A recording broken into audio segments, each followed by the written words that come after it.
ఇది నా పవిత్ర భారతం. ఎక్కడెక్కడైనా చెత్త వేసేయొచ్చు, ఎక్కడైనా వచ్చి పోయొచ్చు.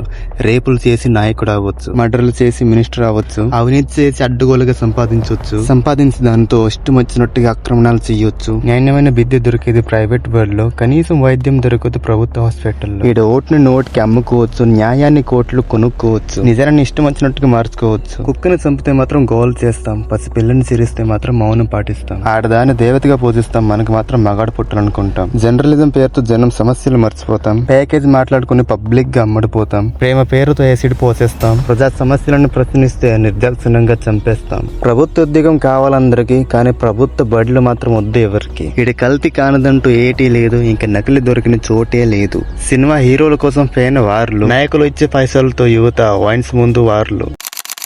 ఇలాంటివి ఇంక చాలా ఉన్నాయి. మతం అని ముసుగులో పడి జనాలు పిచ్చోలైపోయారు. నేను పిచ్చోలైపోయారు అన్న కారణం ఇది ఒక బెస్ట్ ఎగ్జాంపుల్. 11,000 లీటర్లు పాలు ఎలా వేస్ట్ చేస్తున్నారో చూడండి. అది కూడా చప్పట్లు కొట్టి వాళ్ళేమైనా మంచి పని చేస్తున్నారా? మీరు చదువుకున్నోలే కదా, సమాధానం మీరే చెప్పాలి. ఒకవైపు ఏమో గవర్నమెంట్ స్కూల్లో పాలు దొరక్క వాటర్లో పాలు కలుపుకొని పిల్లలకి ఇస్తుంటే, వీళ్ళేమో కొన్ని లక్షల విలువైన పాలు వేస్ట్ చేస్తున్నారు. ఏమనాలి చెప్పండి? అన్ని లీటర్ల పాలు పోస్తే అక్కడున్న చేపలు మొత్తం చనిపోతాయి అనేసి వాళ్ళకి ఇంత మాత్రం ఇంకత జ్ఞానం లేదా? వీడో మహానుభావుడు ప్రసాదాన్ని జనాలకు పెంచాల్సింది పోయి వాటర్లో ముంచేసిండు. నాకు తెలిసి భక్తి అంటే పుణ్యం అంటే అన్యులకి సహాయం చేస్తేనే మనకు కూడా సహాయం లభిస్తుంది. అంతే మాత్రం వేస్ట్ చేస్తే ఎక్కడ నీకు దొరుకుతుందబ్బా? అన్యులకి సహాయం చేయరు, పోనీ ప్రకృతిని కూడా నాశనం చేస్తుండ్రు. మన దేశంలో ఆవుని దేవుడు అని పూజిస్తారు. ఆ దేవుడు ఎలా ఉంచుతున్నారు చూడండి. అదే బయట దేశం అయితే ఆవుని ఆవులా చూస్తున్నారు. ఎంత నీట్ అండ్ క్లీన్ గా ఉన్నాయి మీరే చూడొచ్చు. మన దేశంలో నదుల్ని దేవుడితో పోలుస్తున్నారు, ఎలా ఉన్నాయి చూడండి. అదే బయట దేశంలో నదుల్ని నదుల్లా చూస్తున్నారు, ఎలా ఉన్నాయి చూడండి. మనమేమో ఎడ్యుకేషన్ ని విద్య మాత అంటాం పరిస్థితి. వాళ్ళైతే ఎడ్యుకేషన్ అంటారు వారి పరిస్థితి. ఒకవైపు జనాలు స్నానం చేస్తుంటే వీళ్ళేమో చెత్తని పడేస్తుండ్రు ఆ నదిలా. మన ఇండియాలో సివిక్ సెన్స్ అనేదే లేదు. మనమేమో ఇలాంటివి ఎక్స్పెక్ట్ చేస్తున్నాం. మన ఇండియాకి పూర్తి లార్జెస్ట్ ఎకానమీ ఎందుకు అంటున్నారో అర్థం కావడం లేదు. ఎందుకంటే మనకు అక్కడ డ్రైనేజ్ క్లీనింగ్ మిషనే లేదు.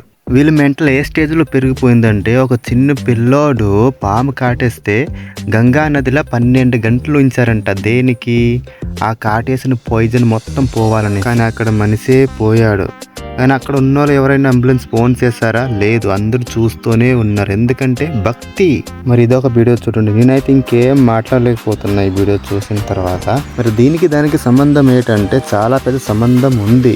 చూడండి మీరే. ఇక్కడ ఒక అమ్మాయి కపుల్స్ని అడుగుతారు, ఏదైనా పూజ వస్తువులు కానీ ఏదైనా విగ్రహాలు చేస్తే దయచేసి నీళ్ళల్లో మాత్రం వేయకండి అనేసి, మేము ఇక్కడ క్లీనింగ్ చేస్తున్నాం అంటుంది. వాళ్ళు ఏమాత్రం పట్టించుకోకుండా బోట్లో వెళ్ళి మరీ పడేశారు. ఇటువైపు క్లీనింగ్ చేస్తున్నారు, అటువైపు పడేశారు. ఇంకెక్కడ క్లీనింగ్ అవుద్ది? ఇంకెక్కడ స్వచ్ఛ భారత్? మీరే చెప్పాలి. కారణం మళ్ళీ ఆ ముసుగులో ఉన్న అంధభక్తే. ఇంకా సివిక్ సెన్స్ విషయానికి వస్తే, మన ఇండియాలో జనాలు ఇంకా చాలా దారుణం అంటే చాలా దారుణం. ఇంకా చెప్పుకుంటూ పోతే ఈ వీడియో ఎన్నిటికీ కంప్లీట్ అవ్వదు. అందుకే ఈ వీడియో కొద్దిగా వాల్యుబుల్ గా ఉంటే లైక్ చేసి సబ్స్క్రైబ్ చేసుకోండి. ఇలాంటి వీడియో మీ ముందుకి తెస్తూనే ఉంటా.